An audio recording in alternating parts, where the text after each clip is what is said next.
कत्ल, खुदकुशी या तिब्बी मौत, इंडिया में एक ही घर से मिलने वाले 5 ढांचों का मुअम्मा क्या है? ये खानदान लोगों से अलग थलग क्यों रहता था? क्या उम्र रसीदा तीनों ही बच्चे गैर शादीशुदा थे? 5 अफराद की मौत के बारे में अहले इलाका को पता क्यों न चला? क्या इस खानदान का कोई और रिश्तेदार नहीं था? जानिए खबर टाइम की स्टोरी में। हमारी रोजमर्रा की जिंदगी में कुछ कहानियां ऐसी भी सामने आती हैं जो बज़ाहिर इतनी खौफनाक नहीं होती, मगर उन्हें सुनकर और उन्हें जानकर आपके रोंगटे खड़े जरूर हो जाते हैं। ऐसी ही एक कहानी है इंडिया की जनूबी रियासत कर्नाटक के चित्रदुर्गा जिले की, जहां मुजाफाती इलाके में एक रिटायर्ड एग्जीक्यूटिव इंजीनियर के घर से 5 लाशें नहीं बल्कि इंसानी ढांचे बरामद होने के बाद इलाके में सनसनी फैल गई थी।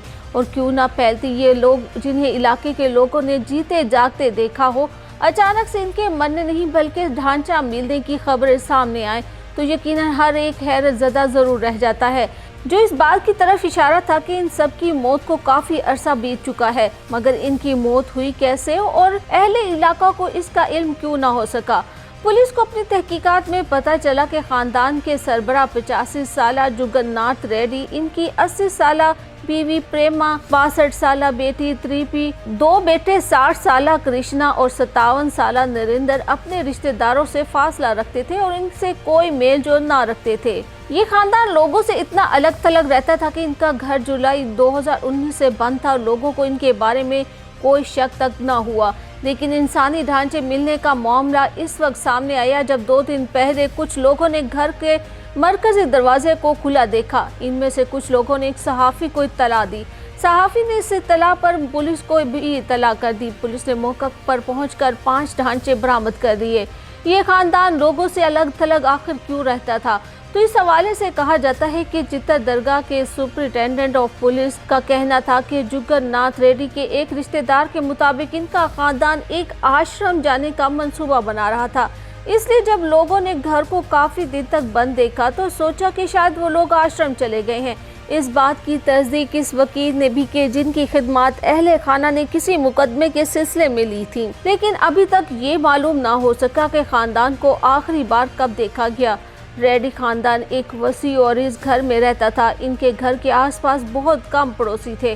पिछले 2 साल में यहाँ कुछ घर बनाए गए थे, लेकिन करीब तरीन घर भी रेड्डी खानदान के घर से कम इनके घर के बिल्कुल दूसरी तरफ एक घर था। लेकिन इस खानदान के लोगों का भी रेड्डी खानदान से कोई राब्ता नहीं था, क्योंकि खुद रेड्डी खानदान इन लोगों से फासला रखता था और अगर कोई इनके दरवाजे पर भूले भटके दस्तक दे भी देता तो वो बाहर ना आते और सिर्फ घर की खिड़की से ही बात किया करते थे। मगर यूं हुआ कि लोगों ने भी आहिस्ता आहिस्ता इनसे मेल जोल खत्म कर दिया।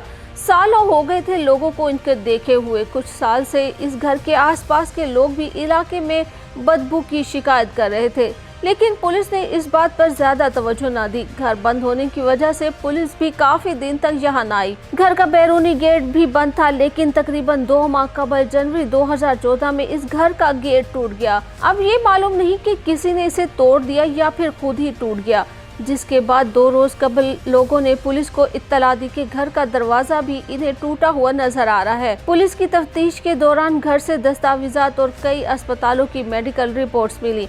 ये रिपोर्ट्स बेंगलोर और दूसरे शहरों के अस्पतालों के इलाज की थी, जिनसे अंदाजा होता था कि इस घर का हर एक फर्द किसी न किसी बीमारी में मुब्तला है और सबसे बड़ी बीमारी शायद नफ्सियाती या खौफ की बीमारी थी, जिसने उन्हें घर से बाहर निकलने नहीं दिया और ना लोगों से मेल जोल रखने दिया। तो क्या ये खानदान किसी बहुत बड़े खौफ में मुब्तला था? मेडिकल की एक रिपोर्ट में जुगन्नाथ रेड्डी के जिस्म में खून जमने की शिकायत का जिक्र था। रिकॉर्ड से ये भी पता चला कि जुगन्नाथ रेड्डी की बेटी किसी मर्ज में मुब्तला थी, जबकि कृष्णा मोटापे और दिल की बीमारी में मुब्तला था। सबसे छोटा बेटा नरेंद्र, उसकी सेहत के मुतालिक कुछ ज्यादा मालूमात ना मिल सकी।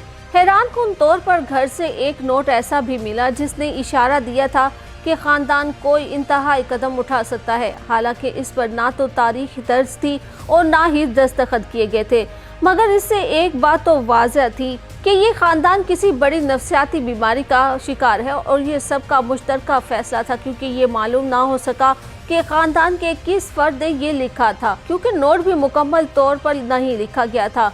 कहा जा रहा है कि इस खानदान के एक रिश्तेदार के मुताबिक रेड्डी खानदान के अफराद अपनी बीमारियों से परेशान थे। इसके अलावा उन्हें अपनी बेटी की शादी ना होने पर भी फिक्र थी। मौजूदा शवाहिद से ऐसा लगता है कि इस घर में कई बार तोड़ फोड़ भी की गई। जब पुलिस अंदर दाखिल हुई तो 2 खवातीन के ढांचे एक ही बिस्तर पर पाए गए। एक ही कमरे के फर्श पर 2 मर्दों के ढांचे मिले, जबकि एक ढांचा दूसरे कमरे से मिला। तमाम ढांचों को जांच के लिए फोरेंसिक लेबोरेटरी भेज दिया गया।